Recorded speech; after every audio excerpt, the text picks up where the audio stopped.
But some of the trends we're seeing at the moment, one of the things we're particularly concerned about is Sub-Saharan Africa. We've seen a rise in persecution there due to Islamic extremist violence, and we've seen groups like Boko Haram.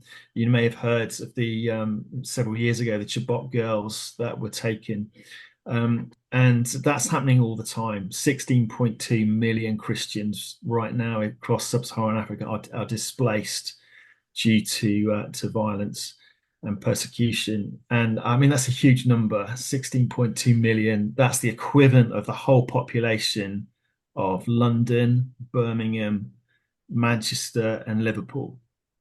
Just imagine all those people displaced. And nobody seems to be talking about it. And so the church in Africa has said, will you help us raise a voice? And so that's what we're doing. We've actually, if you go onto our website, you'll see a video on there of Pastor Barnabas just showing the IDP, that stands for Internal Displacement People camp, where he's living, and he lives in a 1.5 meter square tent with his children.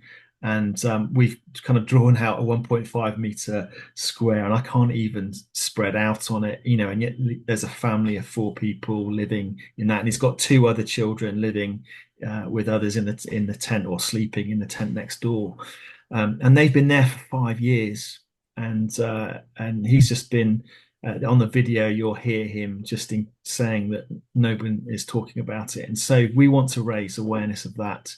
And so we've got a petition at the moment to help raise 1 million voices so that we can go to different governments and the European Union and the Africa Union and our government and world leaders and say, look, something needs to be done about this.